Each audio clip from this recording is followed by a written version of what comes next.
ಮಣ್ಣಿನಲ್ಲಿ ಈ ಗಾಳಿಯಲ್ಲಿ ಉಸಿರಾಡಿದೆ ಓಂಕಾರವೇ.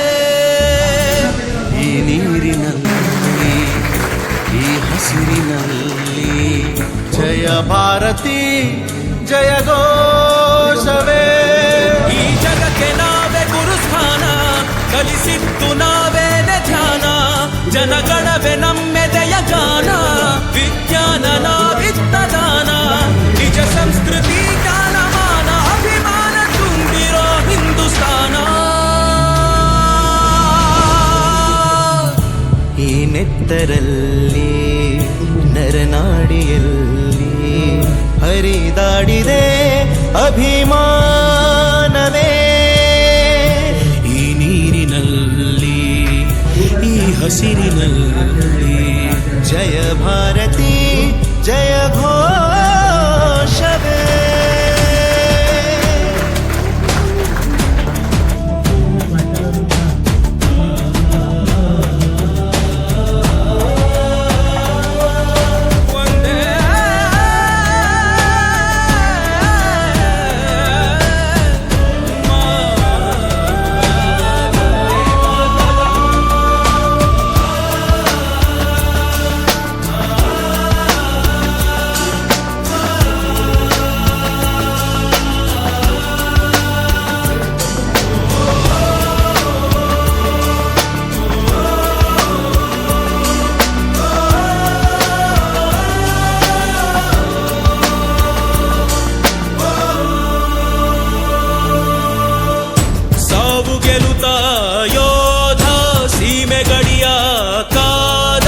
ದೇಶಕ್ಕಾಗಿ ಪ್ರಾಣವನ್ನೇ ನೀಡಬಲ್ಲ ವೀರಭೂಮಿ.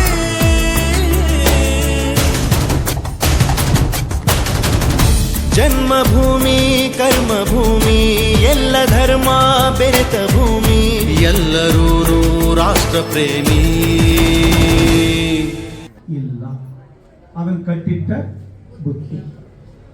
ಅದಕ್ಕೋಸ್ಕರ ಇಂಥ ಒಂದು ಸಾಧನೆ ಮಾಡಕ ಕೆಲವೊಂದಿಷ್ಟು ಮಾರ್ಗದರ್ಶನ ಬೇಕಾಗತ್ತೆ. ಈ ಮಾರ್ಗದರ್ಶನಕ್ಕಾಗಿ ಕಲ್ಯಾಣ ಕರ್ನಾಟಕ ಪ್ರತಿಷ್ಠಾನ ಬೀದರ್ ಅವರು ಒಂದು ಒಳ್ಳೆಯ ಸುವರ್ಣ ಸಂದರ್ಭ ಅಂತಾನೆ ಹೇಳ್ಬೋದು. ಯಾಕಂದ್ರೆ ಕರ್ನಾಟಕದ ಉದ್ದಗಲಕ್ಕೂ ಕೂಡ ಆಕ್ಚುಲಿ ಬೀದರ್ ಅಂದ ತಕ್ಷಣ ಎಲ್ಲರೂ ಕಡೆಗಣಿಸ್ತಾರೆ. ಆದ್ರೆ ಬಿದರೇ ಇವತ್ತೇನ್ ಕೆಲಸ ಮಾಡ್ತಾ ಇದೆಯಪ್ಪ ಅಂದ್ರೆ ದಕ್ಷಿಣ ಭಾಗಕ್ಕೆ ಹೋಗಿ ನಾವು ಉತ್ತರದವ್ರು ಹೆಂಗ್ ಅಂದಿವಿ ಅಂತ ತೋರಿಸ್ಕೊಟ್ಟು ಬಂದ. ಇದು ನಾವು ಹೆಮ್ಮೆ ಪಡುವಂತಹ ವಿಚಾರ. ಒಂದು ಮಗು ಇವತ್ತು MBBS ಮಾಡ್ತಾ ಇದೆ ಅಂದ್ರೆ ನಾನು ಒಂದು 22-23 ವರ್ಷ ಸರ್ವಿಸ್ ನಲ್ಲಿ, ಅದು ಬೀದರ್ನಲ್ಲಿ ಕನ್ನಡ ಮಾಧ್ಯಮದಲ್ಲಿ ಬಂದು ಎಸ್ ನಿಜಲಿಂಗಪ್ಪ ಅನ್ನುವಂತ ಒಂದು ಕಾಲೇಜಿನೊಳಗ ರೆಪ್ಯೂಟೆಡ್ ಕಾಲೇಜ್ ಅದು ತಲೆಗಿಟ್ಕೊಳ್ರಿ ನಾವು.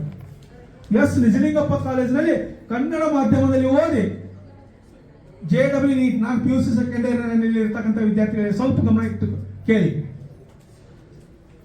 ನನ್ನಲ್ಲೇ ಮಗು ಲಾಸ್ಟ್ ಟೈಮು ಒಂದೊಂದು MBBS ಮಾಡಿದ್ರೆ ನಾವು ಎಷ್ಟೋ ಖುಷಿ ಪಟ್ಟಿವಿ. ಒಂದು ವರ್ಷ ಏನ್ ಮಾಡಿ ವೇಟ್ ಮಾಡಿ ಕೇಸಿಂದ ಲಾಂಗ್ ಟರ್ಮ್ ಹೋಗಿ ಮಾಡಿದ್ದಕ್ಕೆ ಎಷ್ಟೋ ಖುಷಿ ಪಟ್ಟಿವಿ. ನಮ್ಮ ಯಾಕಪ್ಪ ಅಂದ್ರೆ ಇದು ನಮ್ದು ಸರ್ಕಾರಿ ಶಾಲೆ, ನಾವು ಎದೆ ತಟ್ಟಿ ನಮ್ಮ ಎಲ್ಲ ಲೆಕ್ಚರರ್ಸ್ ಟೀಚರ್ಸ್ ಎಲ್ಲ ಹೇಳಿದಪ್ಪ ಅಂದ್ರೆ ಲೇ ಅಪ್ಪ ನೀ ಏನು ಸಾಧಿಸೆ ಮಾಡೋದಕ್ಕೆ ಪರವಾಗಿಲ್ಲ, 1.5 ಕೋಟಿ ರೂಪಾಯಿ ನಿಮ್ಮ ಅಪ್ಪ ಅಮ್ಮ ಉಳಿಸಿದಿ ಅಂತ.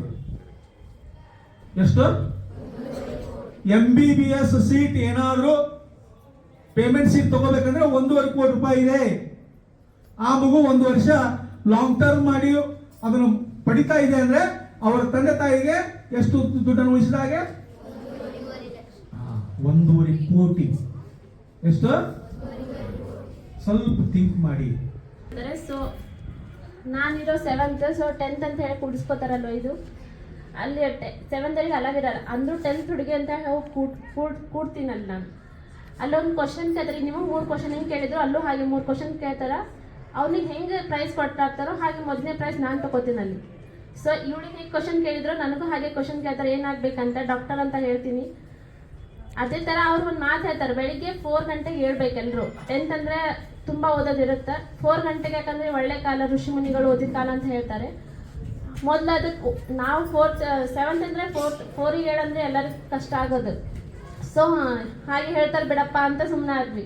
ಅವ್ರು ಒಂದು ನಂಬರ್ ಕೊಟ್ಟಿರ್ತಾರೆ ಹೋಗುವಾಗ, ಯಾರು ಹೇಳ್ತೀರಿ 4 ಗಂಟೆಗೆ ನನಗೊಂದು ಕಾಲ್ ಬರಬೇಕಂತ. ಸೊ ನಮ್ಮ ಪಪ್ಪ ಅಲ್ಲೇ ಟೀಚರ್ ಇದ್ದಾರೆ. ಸೊ ಅವ್ರು ನನಗೆ 4 ಗಂಟೆಗೆ ಎಬ್ಬಿಸ್ತಾರೆ, ಬಂದು ಎದ್ದು ಓದು ಸರ್ ಬಂದು ಹೇಳ್ಯಾರಲ್ಲ ಅಂತ. ಎತ್ತಿಗೆ ಮೊದಲನೇ ಕಾಲ್ ಹೋಗೋದು ಇವ್ರಿಗೆ ನಂದೇ 4 ಗಂಟೆ. ಅವ್ರು ಏನಂತಾರೆ ಅಂದರೆ ಅಲಾರಾಮ್ ಅದು ಅವಶ್ಯಕತೆ ಇಲ್ಲ ನಮಗೆ 4 ಗಂಟೆಗೆ ಹೇಳ್ಬೇಕಂತಂದರೆ. ನಮ್ಮ ಮನಸ್ಸೇ ಒಂದು ಅಲಾರಾಮ್ ಆಗುತ್ತೆ. ನಾವು 4 ಗಂಟೆಗೆ ಹೇಳ್ಬೇಕು ಅಂತ ಅಂದ್ಕೊಂಡಿದ್ರೆ ಅದು ತಂತಾನೆ 4 ಗಂಟೆಗೆ ತಾನೇ ಎಚ್ಚರ ಆಗುತ್ತೆ. ಅದು ನಾವು ಮೊದಲದು ಹಿಂಗಾಗುತ್ತಾ ಅಂತ ಅನ್ಕೋತೀವಿ, ಆದರೆ ಅದು ನಿಜ.